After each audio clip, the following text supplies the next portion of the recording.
It's tricky because you are so good at interpreting the vibration that you are and that you live within through your physical senses that you don't realize that you are vibrational, because your interpretation is so vivid. So you get really hooked on what you're seeing. So when you use the expression something is, it is, you usually mean I can see it, or I can hear it, or I can smell it, or I can taste it, or I can touch it. It's vividly translated through my physical senses, and so it is a reality. But we want to help you to begin accepting isness by its emotional content, because when you accept it by its emotional content rather than by its filled out in terms of what you see and hear and smell and taste and touch, now you can sync up with it vibrationally more easily, because you're aware of the isness of it. Stay with us, this is going to make sense in a while. You're aware that it is, even though you can't see it. You're aware that it is, even though you can't hear it. You're aware that it is by the emotional content of it. You feel it. And the advantage to you in making that sort of weird, because most people you know aren't doing it, bold, new approach to life, is that, oh, it's so big. It's such an important thing. You'll no longer be faced with the absence of anything that matters to you. So you'll no longer be practicing that absent vibration at the same time that you're practicing the desire vibration. So you will stop slowing things down. In fact, you will speed things up. When you give your attention to something, your attention to it causes a vibrational movement within you. And if you focus for as little as 17 seconds, there's enough momentum in that vibration that another thought like it is drawn to it. Do that for another 17 seconds and then another until you cross the 68-second mark, and you have enough momentum going that now it's possible for evidence to reveal itself to you, or better said, for you to realize the evidence that is being revealed, because it's always being revealed. It's being revealed vibrationally. The question is, are you sensitive enough to realize the revelation of this, you see? So many humans are running around wanting things. The universe is delivering them, or delivering a very clear path of least resistance to them, but because they're hung up on seeing the full-blown version of them, and they are not sensitive enough to emotion and therefore to vibration to recognize that it is unfolding and that the momentum is underway, then they get freaky about the absence of it, and they start a whole different kind of momentum going.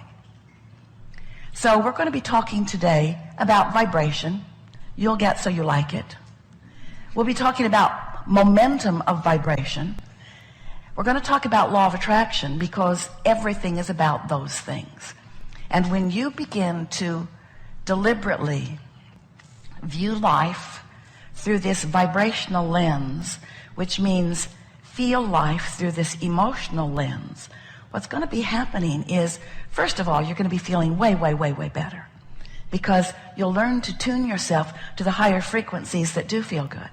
And next, all kinds of things that have seemed like they were sort of stalled out will begin to flow easily, effortlessly into your experience, because you will have discontinued the kind of momentum that prevents what you want from coming. Does that make some sense to you? We love the concept of momentum.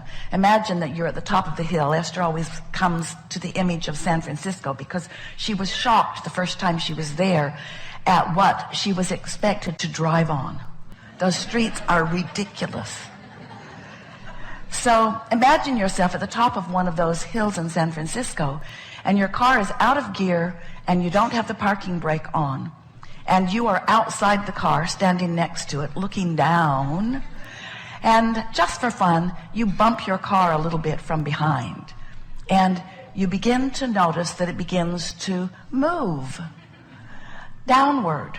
But it's not moving very fast. And so before things get away from you, you just step right out in front of the car and you let it bump up against you, and all is well. But can you imagine if you were at the bottom of the hill with the intention of stopping the momentum of that car? It would carry you away into unwanted things. So momentum is an easy thing to understand when you think of your physical physics. But we want you to begin contemplating it in terms of vibration, in terms of law of attraction, because law of attraction is the mechanism of momentum. When you give your attention to a thought, that thought vibrates and momentum begins, and more thoughts like it will join it. And if you get enough momentum going, then it begins manifesting in ways that is obvious to others who are observing, and maybe even more obvious to you. So, as we've been talking to you through the years about deliberate creation, and we're wanting you to understand that you are the creator of your own experience, we want you to understand that the reason that you are the creator of your own experience is because you are the offerer of the vibration, and therefore the creator or the allower of the momentum. Law of attraction is this very fair-based law that does not distinguish between whether you want that thing that you've got momentum going about or not. Law of attraction just says, you like this? Here's more. You don't like this? Here's more. You're giving your attention to it, so here's more. So deliberate creation really is about gaining deliberate control over what you are offering vibrationally. But before you can gain control over what you're offering vibrationally, you have to know how to measure it. You have to know what the momentum is. You have to understand that what you are feeling is more of what you're getting. Jerry used to say, and Esther loved it when he said it because it was a different way of saying something that she'd heard a long time. He used to say, when you plant a seed of corn, you don't get a tulip. And Esther thought about that. She concurred. When you plant a seed of anything, the plant that comes is a vibrational match to the seed that you've planted. So we want to submit to you that when you wake up in the morning and you recall something unwanted from yesterday, you have planted a seed of something unwanted that has the potential, the very real potential of manifesting in this day. Esther had the most glorious experience last weekend at the fair with grandchildren who got off on different foots. Or is it feets? Kate got off on the life is good and treats me good foot, and Luke got off on the it's not fair and nothing goes well for me foot. And it was like watching that seed sprout into a full-blown plant all day long.